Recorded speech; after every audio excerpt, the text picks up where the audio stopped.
And we're live once again, ladies and gentlemen. Welcome back to the DJ Life podcast. Bow, bow, bow, bow, bow. I didn't think he'd be on it. Yeah, I He was like freaking out, like, I need to get the app on. I drove from Charleston home to be on the podcast and be responsible. So 5-hour drive today because I wanted to be on this podcast. That's it, just a 5-hour drive? And hold my end up.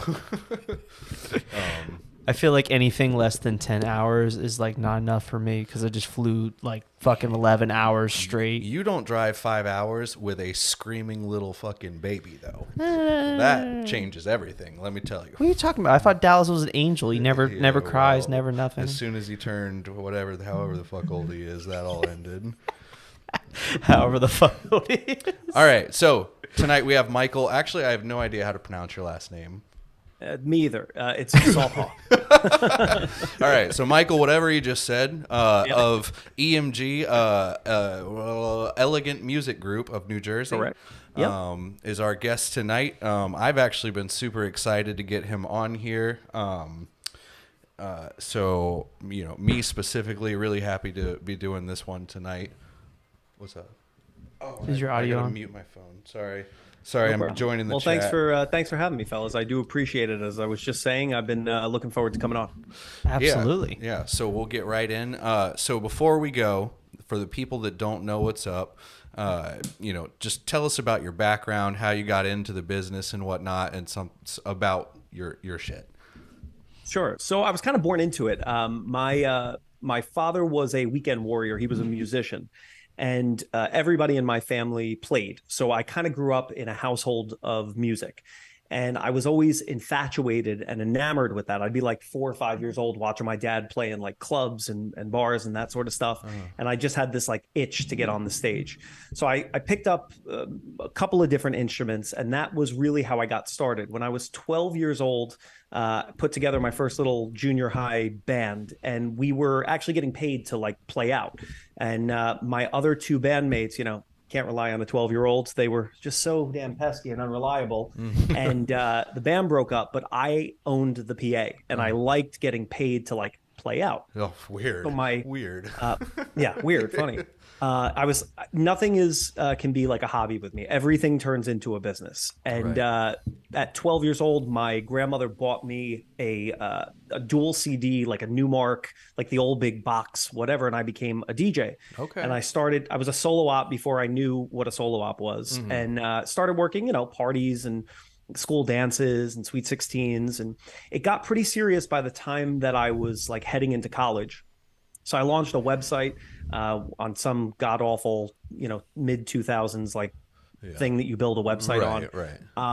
And my parents were really kind enough to purchase me like all new DJ equipment. I think it was like my freshman or my sophomore year of college. And I like to tell the story that I like paid my way through school, but the truth of the matter is that I just made a lot of money and then blew it all right when I was in college. And it was a lot of fun, and I actually went to school to become a teacher, and I taught for 11 years because in my head, that's what I was going to do. I was going to be a weekend warrior. How old are you? DJ How old are stuff. you now? I'm 35, turning 36. Got you. All right. That's what happens sequentially. Yeah, that makes sense. Right. Yeah, it makes a lot of sense. We like to keep it numerical.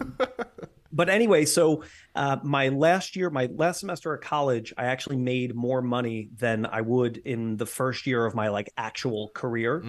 And so I was teaching. Trying to be a first year teacher is very difficult. And I was doing that and going to grad school. And then I was like teaching high schoolers Monday to Friday and then going to work like sweet 16s on Friday nights, which is not where I wanted to be. And I like was packing my gear up one night and I like collapsed on top of one of my speakers. And I was like, I don't like want to do this anymore. So it took me about a year to get out of my DJ commitments and bookings. And I focused pretty heavily on my career, was in grad school, like I mentioned, and I really missed music. I missed playing. So I just kind of picked up the guitar again and I got involved. My cousin was a musician. She needed a guitar player and I joined her thing. And again, nothing can be a hobby. I just was like, hey, we're not getting paid enough. We need to like do this more seriously. So I put together a 90s cover band, which had sort of the best, because I thought there was a market for that at the time. Like, Right. yes, the 90s kids are going to want to come out. We had, to this day, we only ever played 2 gigs, worked for a year to put it together. My brother still laments over that. He was our drummer. Had the world's coolest name, though. It was Topanga's Playlist. Okay. And, All right. I watched some Boyd's World, of course. I met one of my now business partners in that band, my partner Mike. He's a way better guitar player than me, so I switched over to bass. And that's really my true instrument. And same thing, Mike's very similar. We couldn't do it for fun. We were getting tired of playing in bars till 3 a.m. for no money. So we said, let's put a wedding band together and like do this for real. As that's happening, I attended a wedding of a friend, a guy that I worked with, and he was marrying a girl who wanted to surprise him with like wrestling themed intros. And she knew I was like, I'm a mark for wrestling. I love professional. That's like my guilty pleasure. Yeah, got you. And she asked me if I would help do like the introductions because she knew, I had a background as an MC, whatever. And I said, yeah, no problem. She goes, listen, you have to meet with my DJ. You got to go to their office and kind of talk it out. She was a friend of her DJ that she booked. So I walk into the offices of Elegant Music Group unexpectedly. And when I walked in, when I was 15 years old and I had my solo op main event DJ service, I had always wanted to own an entertainment company. It was kind of like a weird dream for a 15-year-old kid to have. But in my head, I was going to offer photography and like all things events. And, I had no idea what I was doing then, but that was the dream. Right. And then, life happened, right? So I go to school and I kind of give that up. And when I walked into EMG, the physical office, in my head, I was like, this is what I pictured when I was a kid. So I got to know my partner, Tom, who was her DJ, and really sweet guy. We did the wedding, and that was it. I didn't talk to Tom for a year. So now Mike and I are putting together this wedding band, and we found a home at another entertainment company up here. Really good guys, but just different business ideologies. They couldn't get us off the ground quick enough. And we found ourselves in this trope of like rehearsing and trying to get the band out. And we weren't getting bookings. So we kind of dipped out of there, and Mike and I were ready to like go off and do it on our own. But I knew what it was to start a business. And I was like, man, I really don't want to do that. I want to kind of like, we've already been at this for a year and it hasn't taken off. So I said, wait a minute, I worked with this guy a year ago. I really liked him. He has a nice company. They do bands as well as DJs. Like, let me call him. So I called. We had a meeting with him and his partner, who was a much, much older guy. My company actually started in 1987, and it was started by this guy. He had a background. It was more of like a booking agency, and he did all bands. So we had a conversation. We worked all the numbers out, and it worked. And so we took our business, there. And that was really how my band came to EMG. And as I so often do, I kind of burrowed into the operation there and saw I also have a background in marketing. And I was like, they're not marketing properly, and there's some like cracks, and it was a good foundation. Like they had a lot of good reputation and will. They were preferred at 25 or 30 venues in our area, but the previous owner was kind of getting on in years, and he was nearing the end, and he had a front office of a bunch of young guys, musicians and DJs, who were all kind of like the angry young men, right? We wanted to like push, and my thought was, if this business does well, my band does well. So I got heavily involved in the marketing and, kind of learning how to do sales. I didn't know anything about sales.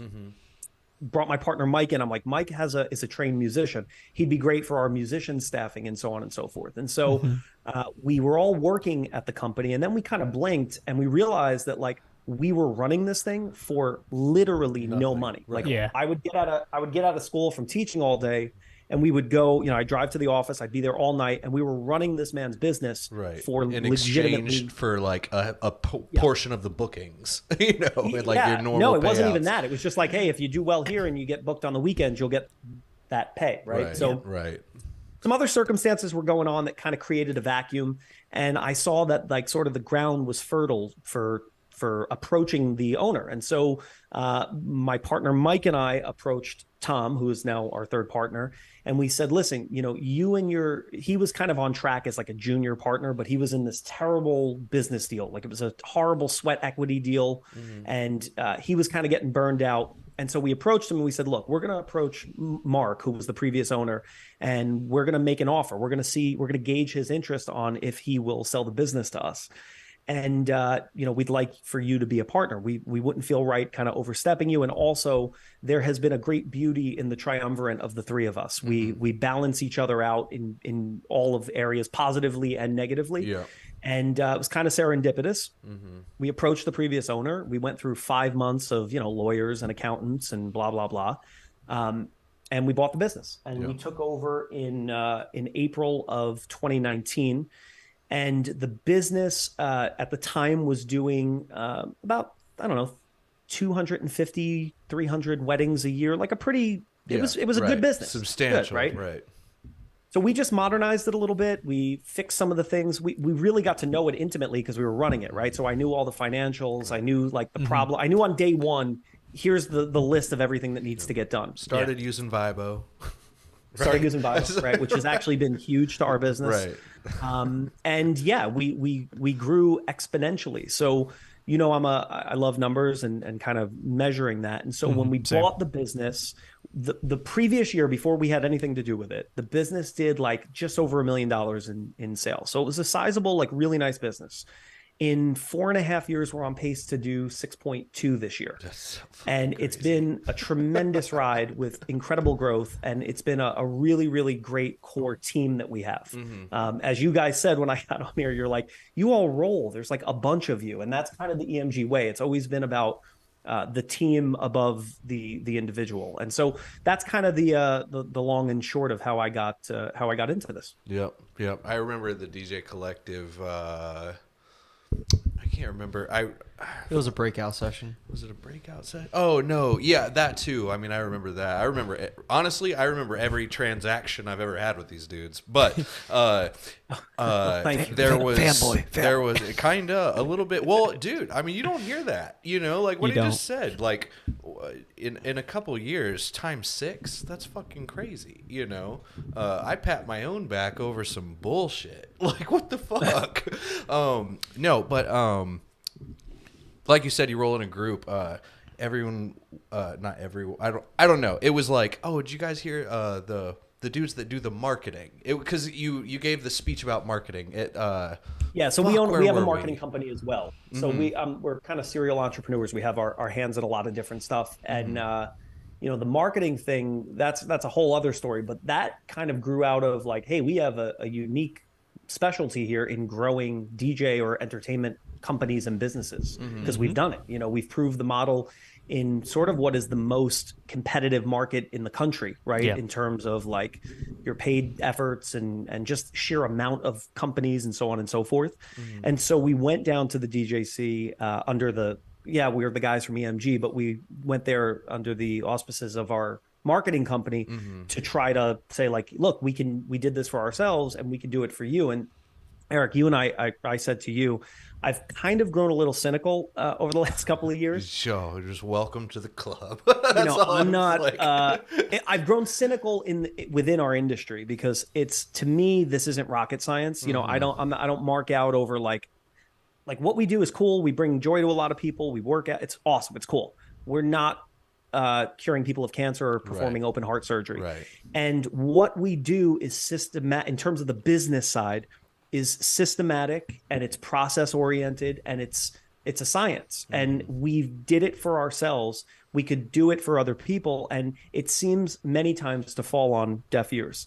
And so I laugh and I'm like, I'm part of all the DJ groups and, I try to keep my ear to the ground and I see people struggling with stuff that's just like basic 101. Like get out of your own way. Like you must see it with the DJ EP stuff. And like, obviously Rick, all your content about your process and all that stuff, it's just, it's grown. I've grown a bit cynical industry wide. I love talking to other DJs trying to like make a career on YouTube, and they post this amazing content. Like I was talking to Jani about it, like gold nuggets about process and operations and pay structure and how much you charge for this stuff, and just all gold nuggets for anybody that's really trying to improve. And we were talking to him. He's like, just like the content doesn't like seem to be like taking off. Like, and I'm like, yeah, seriously, I've been doing it for years now. Anything that's like gold nuggets gets terrible views. I post this big fancy new speaker, and everyone's like, oh my god. Yeah. Some stupid speaker. Well, I was supposed to actually physically be at Marquee a couple of weeks ago or months ago, whenever that was. And we were on the East Coast. There were all flight delays, couldn't get there. So I ended up presenting my talk, which was on marketing, via Zoom. And it was the weirdest thing because I couldn't tell who was in front of me. It was just like me in this room, like silently talking. And I had some kind of incendiary things to say. And one of them was, no one cares if you buy new Evolves. That does not create not one single more ounce of business for you. And so I know that some of your listeners will be like, this guy's a jerk. And it's like, yeah, but oh no. It works, you know this what I mean? is Not these listeners. I will tell you, this is a safe space for that. I have said it many times. We've kicked those ones to the curb. You know, it's funny. It's actually an ongoing joke because I would always make a joke. The joke was white speakers, right? As you know, it was like, they gotta be white. Oh, well, you know, insert infinite jokes. It doesn't even fucking matter. And then I went and bought white speakers. Finally, I bought the column white speakers, and it literally does make me more money in this one funky scenario. And it's just like funny that after all this mocking the DJs, I actually upsell white speakers for once. But yeah, I mean, listen, there's a huge, especially at EMG, we are maniacal about presentation. So there's a piece of that, but like, is that the most important piece? No, like far from. Get your lead funnel. Exactly. The problem is these people that are wasting their money on the Rev 7s or the new fucking turntables and the white Evolves don't even have a CRM. They don't have a marketing budget. They don't have CRM at all. You know, they're just like, I just need the fucking facade or like the Danny Max booth. It doesn't matter, but it's some bullshit. You know, no offense. You know, the other thing too is like, I think I said this at Marquee too, like scared money don't make money, right? It's that old adage, but I've found industry wide, whether companies are moderately sized, smaller, solo ops, multi ops, whatever, they are fearful and they don't understand marketing, and thus they are not as willing to put dollars behind it when an asset purchase, something tangible, they understand. Right. And when I talked at DJC, not in the breakout, but I don't think you guys were in my main talking session, which I did with my brother, who's a career marketer. Were you in that room? Yep. Tiny room. Yeah. Yep. You know, I share, like, when we bought our business, we bought a business for I had $0, right? I had no money. I had really good partners. The guy that we bought the business from was very gracious in how he helped us do it. But we had pretty much just good negotiating tactics, but we bought the business with literally no money, right? And so when we took over, we didn't pay ourselves for the first, I think, year and a half, or if we did, it was very, very modest, and it wasn't enough to live off of. So when we bought the business in April, I got our marketing straightened out over May, and I think in June or July we launched our paid efforts on Google. And I think the first budget that I had was $3,000 to spend, right? And I was scared shitless, because it had to work, right? It literally had to work. Yep. And the first month it didn't work. Right. Right. Well, that's and then just the second month we broke even. And then the third month, obviously, I've scaled it. Literally every month I've scaled our budget ever since. But the point of the story is that I don't sit here and beat my chest well, we're doing $6 million. No, we work hard. We have a great team. But if you don't take that first step, you're never going to get to that level of growth. Right. And that is what I find very frustrating to try to convey to people in our industry when it comes to marketing. You should never feel comfortable is the best way I would put it. When you're trying to scale and grow, you should always be on the edge of uncomfortable with what it is you are going through and doing. 100%. I agree with that. Yeah. I mean, if you literally told a crowd of DJs, if you give me $1,000, you'll make $1 million this year, they would ask you, is it worth it? That would literally be if they even respond, if they weren't even on their phones, you know what I mean? Yeah, they'd probably just chuck it up and be like, he's full of shit, and then just moving on. Yeah, that's what they do, and it's ridiculous. But I don't know. Honestly, on the flip side, it makes it really easy for us to just fucking take off in business. I laugh. It's true. I just did. I was with a group of dudes in Charleston earlier, and real heavy hitting crowd, all super smart business owner dudes. And it anytime I place myself around people like that, like I said, it's super humbling, right? Because I think I'm the man. I'm very arrogant. and I don't even hold that back. I was going to say, oh, you may not know, but everyone knows that I'm super arrogant. Anyways, but when I get around people like that, it's like, damn, like, you know, like so many people I know are doing it like, you know, tenfold and all this awesome shit. And, I immediately lost my train of thought and I don't know what the fuck I was going to say. To piggyback on that, the thing that I have found is there's no like get rich scheme, right? Like we have tremendous growth and pretty much everyone from my partners down to our lowliest part-timer works their ass off, right? And it's not easy, and we're putting in a lot of hours and we're grinding. And so it's not just hey, I'm going to spend money and make money. It's like you have to do a little bit of both, right? On both ends of that, for sure. Yeah. Well, you probably have processes built for all sort, like everything at this point, you know. We do. How many W-2, 1099 mixture? So it's two different things. So all of our event staff, so the roadies, the backers, all of that, they are all W-2. So you count them as W-2, but really they're per diem, right? They're event workers. We have about 50 of them that work on the weekends. We have 19 event hosts or 19 DJs. We have 6 bands, so 3 like traditional party wedding bands, 2 hybrids, which we steer heavily into, obviously, because my partners and I are musicians and DJs, right? So we feel like we lean heavily into hybrid stuff, and a salsa band. We have about 300 musicians, 14 full-time office staff. So, you know, Monday to Friday, 14 of us, and 3 part-timers. So Monday to Friday, there's a team of about 17. And then on the weekends, you know, that can balloon up to over 300-400, you know? So, I mean, like, it goes without saying you have training processes. Well, actually, that's really funny. So here's what we did really well. We knew how to put field a good product. We had marketing down, and my partner Mike was a genius when it came to like sales process, right? So we did those things really well. Those 3 things helped us hit that first level of like scalability and growth, right? The problem is that all of the stuff that comes with the growth, like you need more warehouse space, or how do you do inventory? What about vehicles, right? We owned 1 crappy van when we started. We now have 8.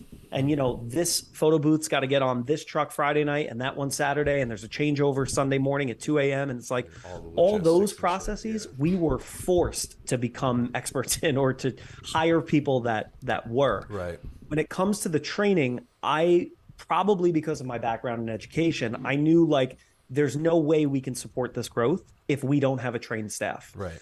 So in the summer of 2020, I think, like in the height of COVID, I wrote a training program, but I wrote it like a curriculum, like a teacher would, you know, and there were modules and there were benchmarks and there was like assessments, and can people pass from one to the next, and so on and so forth. And the idea was you put raw sausage in on one side, a guy that's never seen a DJ controller, you know, ever, and come out the other side as like a trained staff member. Now, couldn't host a wedding, couldn't DJ, but could know an IEC from an XLR and help, right? And that training program, in the hands of my staff, my production manager, my tech director, has taken on a life of its own. It's changed quite a deal to meet our needs and stuff. But we've had, you know, over 100 people go through that training program, and it started to change and evolve. And we've even had people who literally came in, like, we had one guy was a comedian, and he came in and is now an incredible DJ. And I didn't think, actually, kind of snobbishly as a musician, I didn't think that could happen. Like, I didn't think you could take a guy doesn't have a background of or a musical bone in his body, and come out and like make a DJ. Now, it was hard, it was long, it took a lot of hours and investment, but it worked. Right. And so part of our ability to scale has been training and hiring properly, which was a trial and error there in the beginning. But you know, we feel like we have a pretty good process in place now for it. Damn.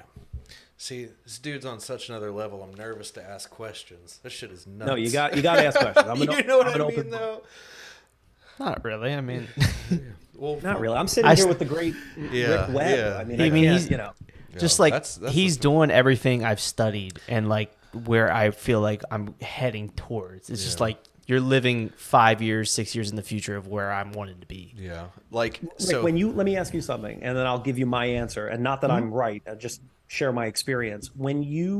How do you hire people? Meaning, not like your actual process, but what comes first, the workload or the person? Meaning, do you have a lot of work or a type of work that needs to be done, so you go and find the person, or you find the person and then figure out the role and the job? I can answer that for myself for sure.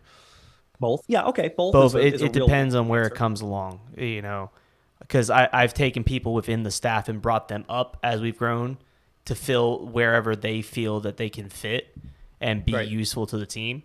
Because I've literally, one guy, my right hand, basically, DJ, put him in charge of a lot of stuff, figured out he wasn't cut out for some areas, put him into a different role, took off. And then like recently actually just hired because we need someone in a specific role, went through a more creative, modern way to hire people through video interviews and group interviews and stuff that's a little bit out of the corporate world of stuff. And she's blossoming perfectly in her new role because it's something she fit into, but a little of both. Yeah, I think real world is a little bit of both. And at this point, we've scaled to a position where we've had to do that, right? Where the job has cut, like, or the workload or the work need has been there, and then we go out and hire. But all of our key hires and people in the beginning, we hired the person because we knew that they had our company values, right? And we didn't know what the hell we were going to do with them. And literally, with the exception of maybe one or two of our most recent hires, every single person was hired at a point where we could not afford it. But we believed that we were going to grow, or that they would serve a role that would, you know, basically they'd earn their supper, right? And that's not what you're supposed to do in business, right? No. In business, you're supposed to like have the workload and then go and find the person. And it's something that has served us well in terms of like hiring the right type of people that have the character and what we need them to. And one of the most proud statistics that I have is our retention of employees has been 100%. And I'm not talking about like the weekend warriors or the people. I'm talking about our core office staff. It's been nearly 5 years, and knock on wood, no one has left. Yeah. And we feel really good putting our head on the pillow at night, knowing that these people love where they work, and they all grew into roles that, I mean, the proof is in the pudding. They helped us get to where we are. It wasn't just me and my partners. I mean, it really takes a village, you know? And one of those key hires was a band leader who worked for us. His band was really good. We hired them. Things weren't like going so well with the band. He had some turnover, and COVID happened, and he picked up from New York, and until the gigs started back up, he moved to Colorado of all places. Him and his girlfriend moved to Colorado. The relationship there did not work out. And so now he was literally like couch surfing with friends that he knew from like music school in Colorado. And we felt like stability in his life was what was best for the company, right? Stability for musicians and DJs is what will be good for the company. And in turn, the company will grow and it will be good for that individual. So we actually moved him across the country and we gave him a full-time job. And we didn't know what the hell he was going to do. And one thing that I think is really important to ask all of the people that you hire is, what do you want to be doing? Right now, at the end of the day, work's got to get done. And sometimes we do decree like, yep, you got to do this. And I know it's a task that you don't like, but you have to do it. But it's also been part of our madness to position people with where they want to be. So he said to us, I really want to help other musicians achieve this, like achieve stability, because as a gig worker, especially in the New York market as a musician, it's feast or famine, right? If you're not on the gigs, you're not making. Yeah. And so we kind of filed that away. At the time, I saw that we had a hiring need that I simply, nor my partners, could tend to the way that we needed to. And so we moved him into this created role of talent relations manager, which has completely taken off. Now, when you apply, you meet with him, he interviews you, he brings you through the paces, he checks in. He has developed and built that process. And this is just one tale. I've had somebody do it on the tech side. I've had somebody do it on the operations side. I've had somebody do it on the staffing side. But I think it's really important that we let our people create, right? Like, again, that's the creative in me. Do what it is that is going to feed your soul and also make you the most productive. Those two things are symbiotic, you know? And so I don't know where I was going with that, but just kind of a tale that I wanted to share there. Yeah, absolutely. Absolutely. Are you Atlantic City rolling up? Obviously, you're New Jersey. It's right down the street. You're going to that, right? Yeah, so we actually have a booth. My tech director likes to say it's a bass drop because we're booth 808, and 808. we Easy to are going remember. down with the sole purpose of hiring, right? So we're using it as a way to recruit new talent. This year, one of our goals has been to completely revamp what it means to like work and live as a DJ, and we hire our DJs hourly, right, with a really high hourly wage, but it gives them the ability to participate in like company benefits, 401k match, retirement stuff. And we have some DJs who are like weekend warriors looking to make that jump full time. And it's kind of funny when you talk to them about like, look, we're in a position where we could hopefully line up 50 gigs and you can do this full time. And like their head is like, what do you mean I can do this full time? You know, like, retirement and benefits. So, you know, we're always growing. Obviously, our growth has not slowed, so we need people. And so we're going down. And one of the primary reasons why I wanted to come on and talk to you was basically to plug that and to, you know, invite anyone who's listening that's going to be in Atlantic City to stop down. I'll be there Monday, Tuesday. My team will be there all week. And we'd love to just kind of tell you a little bit more about EMG and kind of find out what's going on and hire that way. Yep. So Unless you use a sync button, because fuck you. I'm just kidding. That's fine. I use the sync button. I can't. So, question in the chat. How much should you put for This is marketing? a loaded question. Loaded question. I like them. How much should you put for marketing when you're first starting off? Just curious. 3,000 is a little bit hard for me. yeah, I feel that. How If do you you're just decide starting a marketing off, budget? Yeah. if you're just starting off and you would like self-define as like a startup, the conventional book of wisdom is 15 to 20% of your gross revenue. If you're an established business, about 10%.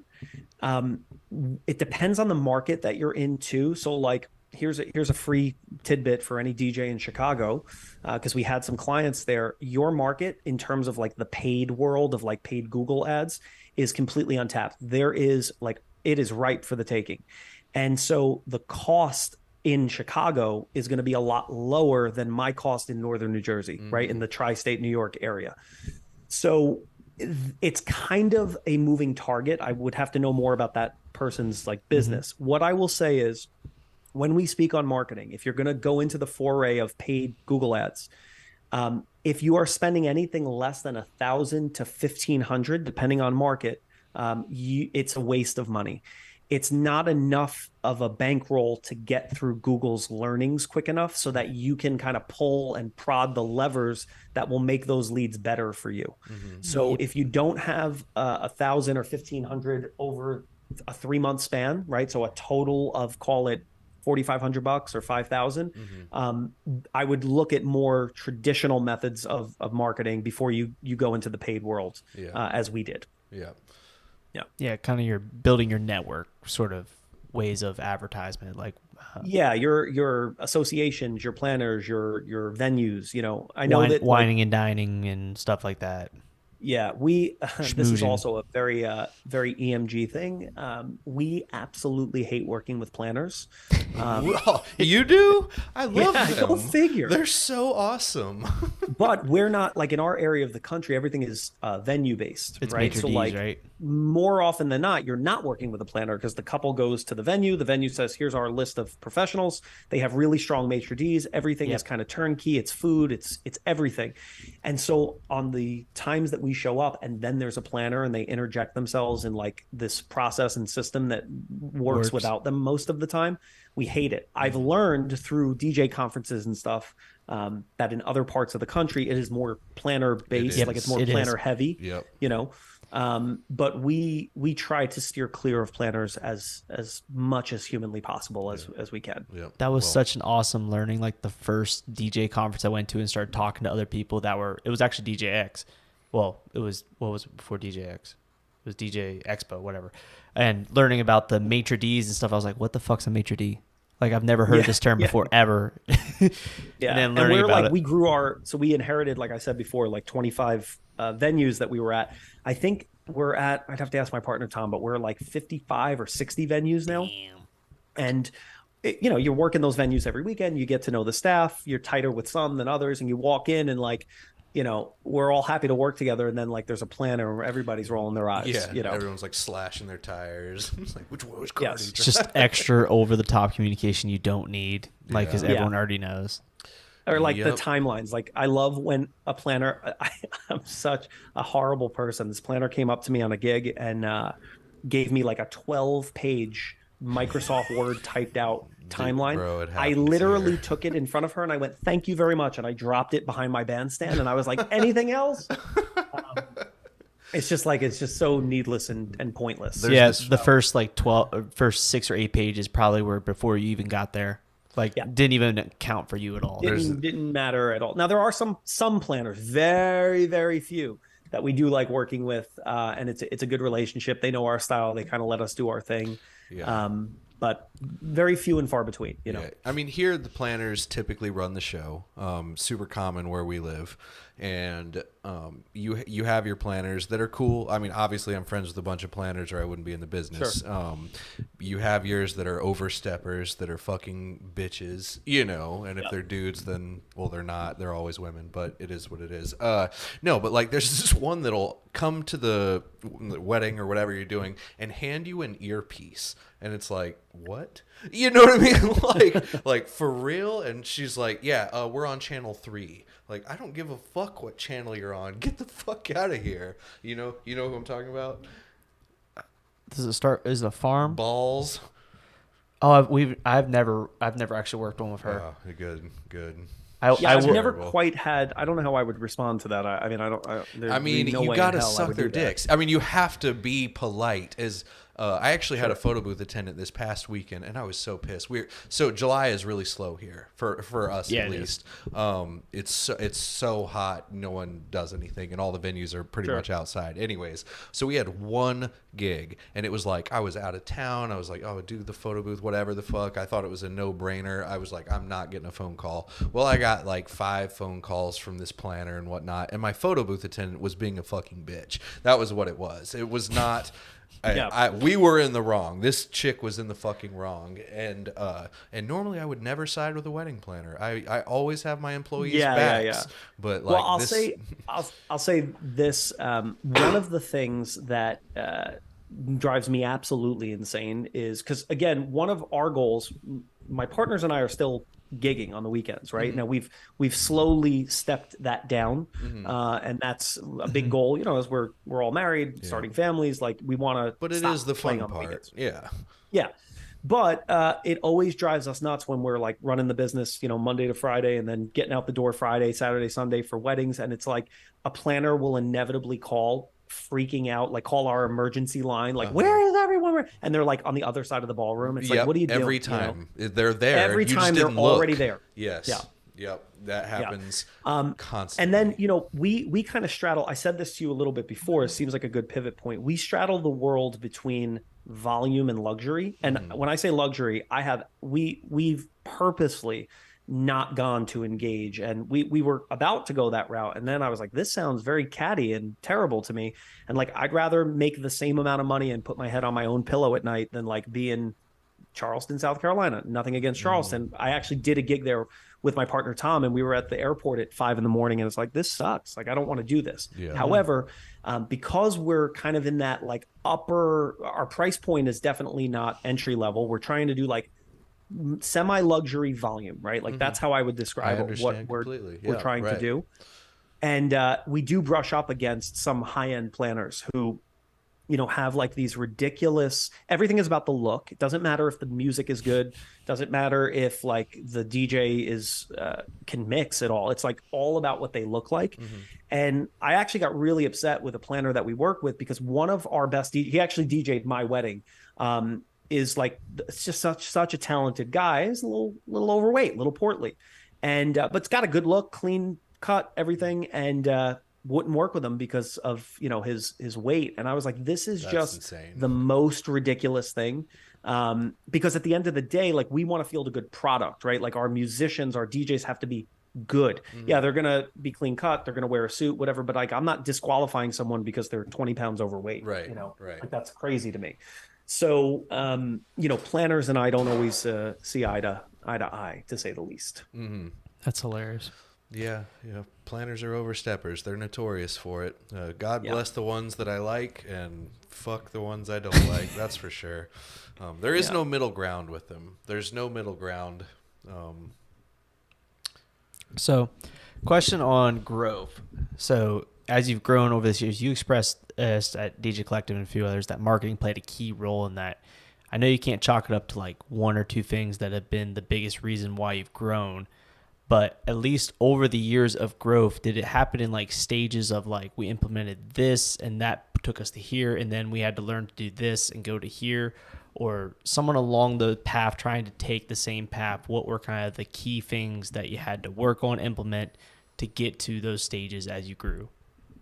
Yeah, it's a good question. I'll try to answer it succinctly, and then I'll unpack it. The two key things were speed and persistence. Our belief was, if we could be faster than our competition in hitting a lead or talking to people or following up or whatever, that was going to bode very well. And then just the persistence, the process of like, okay, a lead comes in. Here's what was happening. A lead would come in and somebody would send them an email, set a task, and like, maybe they would remember to follow up with them in 3 days, like maybe, right? So just tightening those things up and saying like, no, here's our prospect sequence. You contact us today. The next 30 days, I'm going to tell you what's happening to you. And then if you do this, that happens, and this happens. Follow up, right? Like, follow up. I don't care if you don't have a single marketing dollar. If you just like batten the hatches on your process and your follow up and your persistence, you will make more money. It is literally that simple. My wife and I just moved into a new house. We were apartment livers for years and years. And I found myself in a world that I didn't understand, talking with like different contractors, plumbers, electricians, you know, all the stuff that you do when you're a homeowner. And I was baffled by the lack of follow-up. And like, I had a landscaper here who quoted me for a job. And like, I was ready to give him money. I'm like, yeah, this sounds great. Like, I love what you're doing. He's like, great. I'm just going to put this together and I'll shoot you an email. And that was 2 months ago. And I'm waiting to hear from him. And like, I will not chase someone down to give them money. I'll just go find somebody else, you know? But speed and process. And then what happened is that your hair is on fire, because then you're in it. You're in the thick of it. Your meetings are scaling. It's like, oh my God, we need another salesperson. All right, now I'm doing sales. Now I need another marketing person. Oh my God, we need trucks. We need this. We need that. And for a long time, we kept saying, well, in order to scale, that was like a phrase that we kept saying, like, well, in order to scale, we need to fill in the blank. And finally, I think it was last year, my partner, Mike, goes, we're at scale, guys. We have like 400 employees. Like, this is it. Like, we're here. And we were so busy doing it that like, we had to like come up from the fog and go, oh yeah, we are kind of at scale, you know? But solve the problems that are in front of you, right? Solving the problems that are in front of you will help define and build your process. You won't even know you're doing it, you know? And then it just happens and you're like, oh wait, this kind of worked. What didn't work there? Let's formalize this. Let's tweak this. Let's fix that.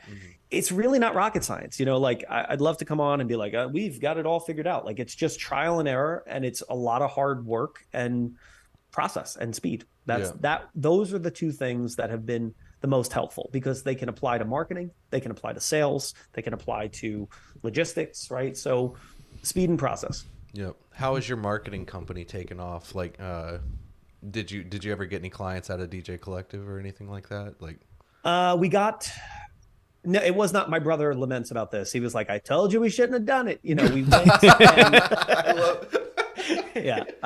we went down and I think we got one or two. I can't even remember at this point. And like, had them for 6 months. It was working fantastic. We were driving, like, their average CPM was like $80. They were paying like between $70 and $80 per lead to write an average contract of like $4,000. That's good. And yeah, we were driving, I don't know, 30 leads a month for them, because their budget, you know, 30 leads was a lot for what they were getting. And at the end of the 6 months, it was classic market. The day you sign a marketing client is the day that you begin to lose them, right? That's kind of the old adage. And at the end, they were like, "Well, we're gonna look at our numbers. We're gonna make sure that this is working." And I'm like, You're like, "Okay, we've proved it up and down. What are you talking yeah, about? we've proved it. We've proved it up and down. Like it's working. Your numbers are Yeah. right there. It's it's not just our industry. It happens in a lot of industries." Yeah. But it did not drive the ROI that we had hoped. So that's why we declined to go back this year, in sponsorship It's capacity. tough, I think. Go ahead. So, a lot of conventions, people that run the conventions ask me, oh, you want to sponsor the convention and, pay for a, nope, I don't. I'll go and I'll shake hands with everyone behind the scenes. I'll go get some drinks with everyone and party and become friends with people. And I get clients that way. I do, but, it doesn't make a difference. The sales pitch, you up in front of me, I would have heard everything that punched me in the face without you being up there, honestly. You know what I mean? Just hearing a couple of those details in the fireside chat and all that was enough. Yeah. That would have sold me if it had sold me at all. So I believe it would have sold the other people too. Right. And, I don't think it's something. Well, apparently I didn't sell you hard enough because you didn't become a client. I can tell you that. I have thought about it. I'm not even going to lie. You already signed someone at the time was the problem. Yeah. Well, am I going to sign a client right here live on the DJ Life? The thing podcast? is break out the ink. the marketing for my company, it's almost like my fun part. Like I firmly believe that you were better at it than I am, but that's like, it's like my part, you know what I mean? And if I hire someone, it's like, well, fuck. Oh wow, but it's just more free time. But I have too much free time sometimes, Well, so what I would say to you in that instance, because marketing is my love, it's what I do, and now I'm primarily in sales, which I lament and can't stand, but the marketing team that I have built for EMG, I still am at the core of that, right? I built the process to keep the fun parts of the messaging and the imagery and the videos and blah, blah, blah, blah, blah. I just don't physically do it, and it's been, it's the only way that I could have scaled the marketing side. I can't do it all myself, That's another thing. I don't understand. I saw a post today in Bun's, the DJ Vault thing. Somebody said, hey, I'm really struggling to figure out a process to make TikTok reels or basically film myself at a gig and then put it out and do this in a systematic, repeatable way. And my answer is always cut the line, pay for it, just, I know that it's easier said than done, but I don't, what part of our marketing is the weakest because it makes us no money is our organic. So the posting of the TikTok reels and the posts on Instagram, I don't think we've posted on Instagram since June. And we just had 3 record months back to back to back because we're putting the marketing dollars to work elsewhere. Hire a videography team that's really good and make one really good wedding recap that you can use in a sales consult. Right. And it's way more powerful than 15 TikTok reels. Yeah. That's not to say that, the organic stuff doesn't have a place. Obviously it does. But it just seems to me people's focus is not on the right. It's just not on the right thing in my purview, Yeah. Any of my social media, it's just to make people know we're active. That's the extent of it. You're alive. I post regularly, but it's all automated. It's literally just a picture. It doesn't, there's no caption. I'll tag a vendor, but all automated through Buffer and Zapier and shit. I don't actually. I think a lot of DJs on the organic side of TikTok reels and stuff, they get confused with a DJ posting for gigs and a DJ posting for other DJs. Right. And they want to be the DJ posting for other DJs when in reality you really should go back and focus on your business first and foremost. Yeah, it's all business. Listen, I think that I tell all of our new DJs this, or my team does, because this is what we feel. If you are a mediocre DJ, right, but that client receives great service leading up to it, right? They have their FaceTime, they feel secure with you, you're organized, you're direct, you're assertive, you're all of those things. You've already won the battle, right? 95% of client happiness is won prior to the gig, I feel.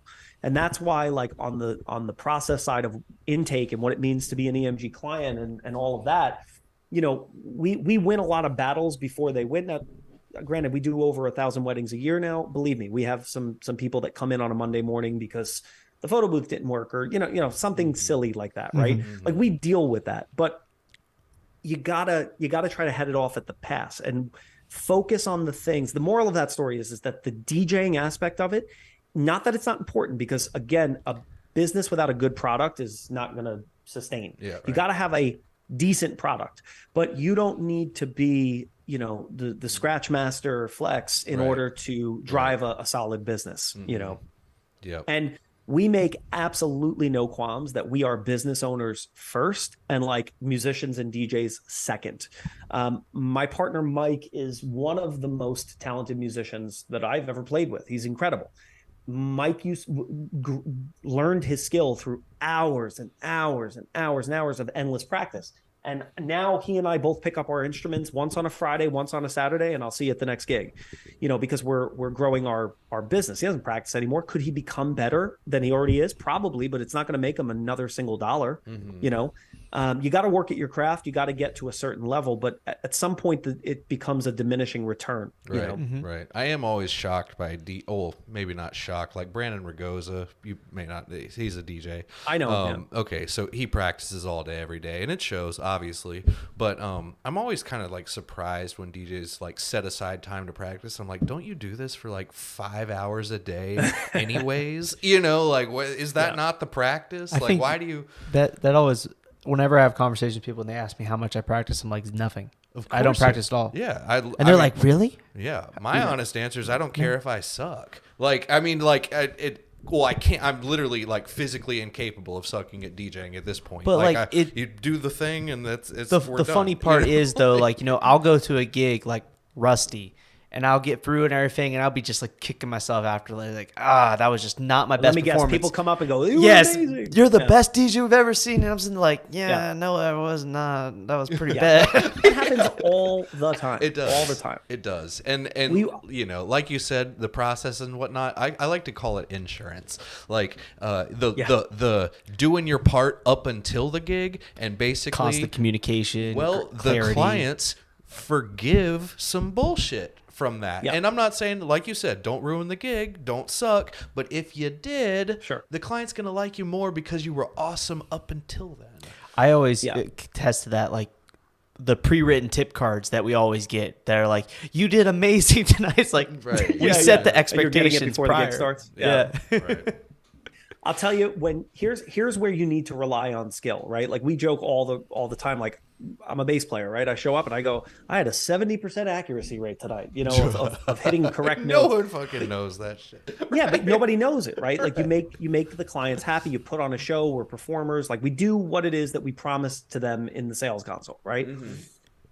Here's where good practice and skill, like the muscle of being a musician for 30 plus years now, helps you.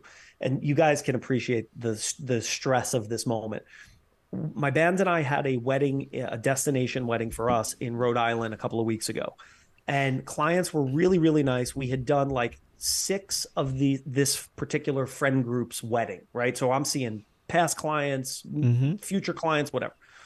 So the week of the wedding, the bride reaches out to me and she says, hey, I want to add a song.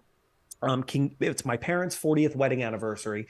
I want to add Foreigner, Waiting for a Girl Like You. So I go, okay, no problem. It's not your first dance. It's not whatever. It's also the week of the gig. So typically in those, I'm just going to like play the track, right? We have a DJ mixer. Our sound engineer is a really talented DJ. So we'll just like put that on for you at some point because it's the week of the gig. I didn't think like, hey, we have to learn it, whatever. So wedding starts, there's a planner, different area of the country. Timeline is totally different than what we're used to. Yeah.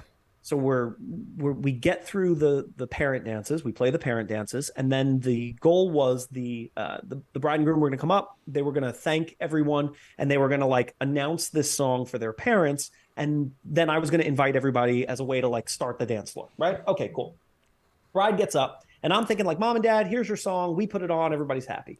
This is what the bride says. The whole bit, we're standing there, the bride is in front of us. She goes, oh, I know those. Mom and Dad, you have done so much to help us put this day on, and we can't thank you enough. And me and my sisters, we grew up dancing around the house to your wedding song, but apparently my parents' wedding band didn't know their song. And so we want to give you the first dance that you never had. And they turn and look at the band. And I look back at my team and I'm like, I guess we're playing Waiting for a Girl Like You by Foreigner. Like I've never played the song in my life. I don't know right? I'm dying. So in that moment, I panicked. I looked at our DJ and I was like, you panicked. Play. And you just so he hits play, right? The song comes on, the recording of the song, and I look over at my sax player who has perfect pitch, and he goes, B flat, it's in B flat. And we just took the song, and that we like fade the DJ out, and now we're playing a song that we have never, ever, ever, ever played before. Was it perfect? No. But that skill, right? Like our ability to play an instrument is your ability to fall back on a technical skill of DJing. Like that's a muscle that we could flex because we're professionals, right? Like that's what we did. But you talk about, that was one of a rare moment and occasion where I was like, oh no. Oh yeah. You know, like I haven't prepped for this. I had a funny moment just like that. There was a hired guitar and I think it was guitar and keyboard group that they brought from like South or Florida that came up. It was like friends or whatever. And they were going to play a cocktail. So they set up all their gear at cocktail and we were just doing mics at ceremony, but we have the ability to do it.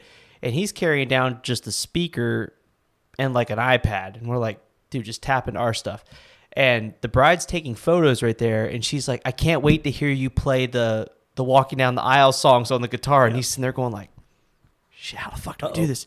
So he literally went and just got his acoustic guitar and just air strummed it over top of the whole pre-recorded playing ones. It was funny. Yeah, it's tough, man. It got by.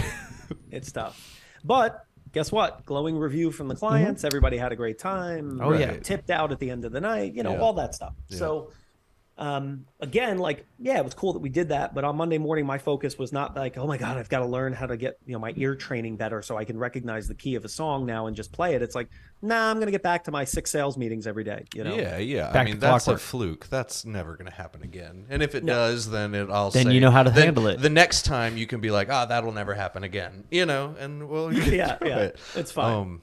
So I hope that this doesn't open a too big of a rabbit hole, but in that fireside chat, you guys said you were starting a CRM, something like that. Yeah, and someone told me who you were shortly thereafter, and I was like, sorry. Oh no, no, I don't work. I don't work for DJP. I don't work for Simple. I just am the dude that fucking does the stuff. Yeah, we didn't. So what happened was we inherited when we bought the business. There was this like old, I don't know if you're familiar with it. It was a program on Apple called FileMaker, and you could do like custom builds for your type of business, whatever. So that was the system that the previous owner was doing. And it was basically like a localized e-file for every client, right? And you could keep notes in there and write contracts and blah, blah, blah. Had no automation. So we go down this rabbit hole of like, let's build a custom CRM. And spent hundreds of thousands of dollars to get a product that was like okay. And the plan was, again, we're going to spin it off and take it to market. And the first iteration of this, the developers that we worked with, was a nightmare. It was not good. And we ended up, the current system that we use is a custom built thing for us that is okay. It's got a lot that can be desired. So we didn't want to continue to throw bad money after good money, right? Or good money after bad money. And so we said, we got to do this right. We found a developer partner that we actually really like. And our system is called EventBook. It's like every other tech developer that I talk to running behind. It should be done for us very soon, knock on wood. And we're going to beta test it and, really run the shit out of it and kind of get all the kinks out and then bring it to market. When I saw you guys in November, we thought we were a lot closer than we were. Obviously, we're not there yet, but it's really good. And it takes what I think are the best parts. To me, DJ Event Planner looks like something out of like a 1997 Microsoft Word thing, whatever. Yeah. Our platform has all of the power and automation and staffing and blah, blah, blah, blah, blah, with sort of more of the Honeybook feel and texture to it, But yeah, we're working on it and we will bring that to market at some point. What I've always told people they need to do is, like if someone's designing a CRM and whatnot, they need to, before release is the key here. They need to work with a big, and a power user of a CRM, like a big multi-op DJ company, power user of DJ Event Planner, someone on Honeybook that just uses the absolute shit out of it, someone that uses whatever the competitor ones are, right? And you need like someone that's using the shit out of each CRM. And also, like someone who does big time production and needs the rental back and forth, and so that you get what the needs are of the power users of every category, and then build the one that does it all, and that be released, and it whatever, because like SMPL, SMPL, simple or whatever, that is what their goal is. They're working towards that, but they've been out for years already. It's like actively being used. It needs to be released, completed. Look, at this point, I'll take a working system that we can use, and I'll consider that a win. If we can get it, if we can take it to market afterward, cool. But it's going to save us, the amount of man hours that we pay, right, in salary or an hourly wage for people to do staffing and follow-ups and this, that, like a system needs to do that. It's a better investment for us. My administrative assistant, she's great. She's convinced once we have the new system that she's getting like she's obsolete. Right. That's kind of like an inside joke, but at this point, like we just need a system, and then we'll figure the rest out. Yep. I actually sell a lot of people telling them that. I'm like, how much do you pay your admin staff? Just curious. Like before I talk numbers.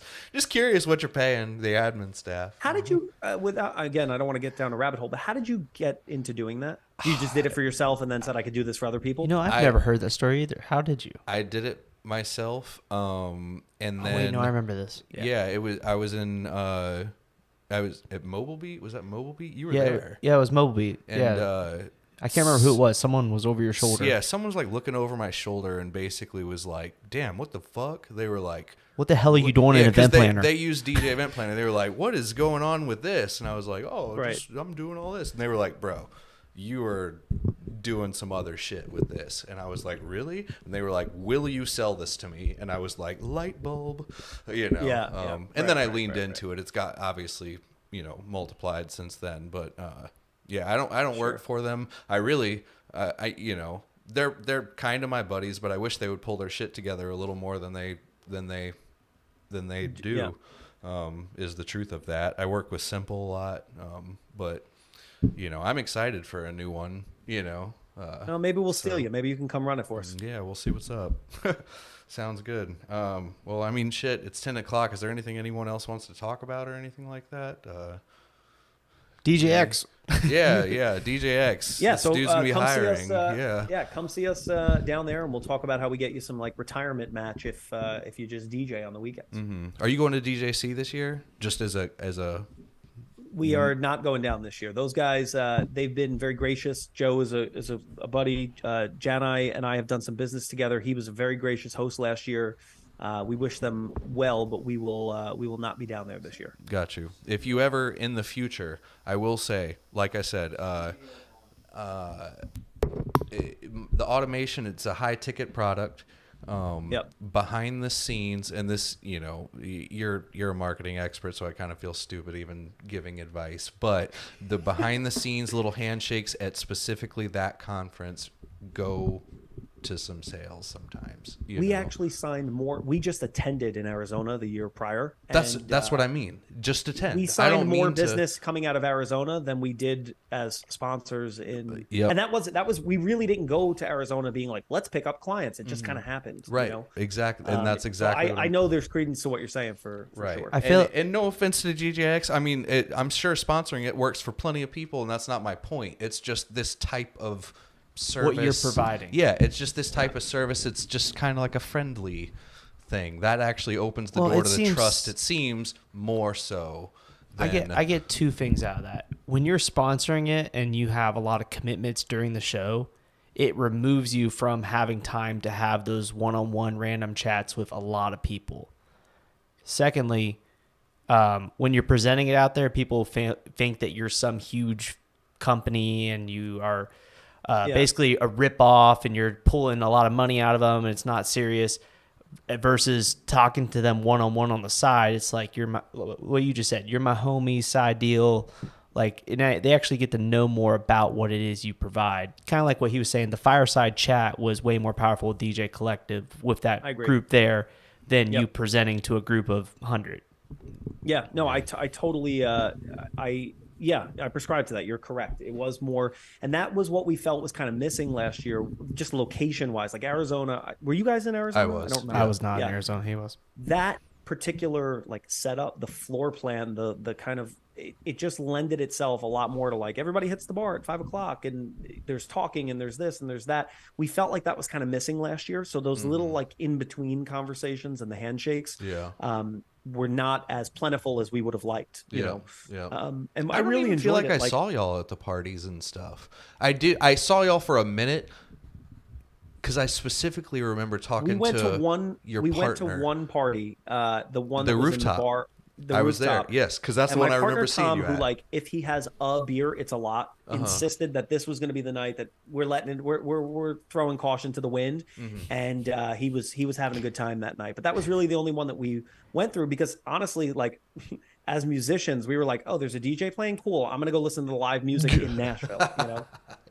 That's so we true, took off to go listen to a lot of that stuff, you know. Yeah. You should have gone to the parties, but should have gone to the party. Either way. Yeah. Cool. Yep. All right. Well, cool. This is well, awesome. guys. I want to say thanks for having me. I appreciate it. Rick, a lot of my younger DJs we're like fangirling that I talk to you, and I'm like, that's awesome. Cool. It's my younger DJs and my general manager, who's like a grown man, so that was kind of weird. For being a big Rick Webb fan. But anyway, I thank you guys for having me on. I hope that I get a chance to bump into you next week. And I'll see you on the show floor. Before you go, where can people find you on social media? Or wherever you want to send them. Yeah. Where can they? I hate social media. It's funny, as a marketer, I maybe not you specifically. Where can they find whatever you're trying to... Yeah, it's at Elegant Music Group on pretty much everything. And I'm EMG_Michael. I very rarely go on. You mostly can find me in this room on like wall-to-wall client meetings. Gotcha. So please get me out of here is the answer. Cool. Awesome. So in terms of game plan for DJX, I'm not entirely sure how or what. Potentially we'll try and do a podcast live there. I'm not entirely sure that's going to be able to work out just because I'm going to be busy on the show floor with our shit going on. We'll just do the podcast from the show floor. People watch. How the fuck are we doing? It's gonna be loud as fuck in there, dude. Just fucking headphones, bro. Come on. Internet's terrible there too. Radio AirPods. They work great. The other problem is Atlantic City, from past experience, has the worst fucking internet everywhere. Just that hotels. Is true. Yeah, no, you're hotels. Right. Can I be honest with you? That is a reason why I'm only going down for a day or two. Because a couple of years ago we went, and our plan, right? Like we were gonna go down and kind of say hi to people, and then go back up and take client meetings. Yeah. And we couldn't. It was like awful AC or internet for whatever reason. And so now my partner Mike and I are going to go down Monday, Tuesday, and then we're out. You know, we got to get back to. Yeah. I love knowing that. And then I was just in Greece on a yacht in the middle of the sea and had perfect 5G coverage to do anything I ever wanted. Rick, it's Atlantic City. You need to lower your expectations. Well, no, I'm just saying everywhere in America. I literally go next door. I have like 2 bars sitting right here in my fucking house, and I have 5G in the middle of the Atlantic Ocean. It really is like the Mediterranean knockoff diet Las Vegas, like that you can't get to because they don't have an airport anywhere near it. I don't even understand that. So, anyways, just to recap, we're probably not going to be back on the podcast for a couple weeks. We need to get some more guests lined up at DJX for future podcasts with you guys to get some more information out there. But in general, that's all tonight. All right. Dude with glasses out. All right. Thank you guys for watching. Be sure to like, comment, subscribe on YouTube. We finally have monetization, so we make a couple dollars probably, if any. I know I've been running ads on your channel. Ooh. Oh, you're running ads on our channel? We're running an ad for the DJX actually on both your personal channel and this one right now. Yes, perfect. That's so cool. You're welcome. What's that rap song? Something We Made It. I don't even think something I don't know. We made it. I don't even think we're not even running any ads for our being in Atlantic City. We're working on our giveaway right now, which has links. Whatever. It does matter. Okay. Anyways, if you're listening to this, you can watch it on YouTube. If you're on YouTube, you can listen to this on every source out there. Just search for the DJ Life Podcast, and we're out. So see you guys in a couple weeks. Okay, bye. Bye. Thanks, guys. Done.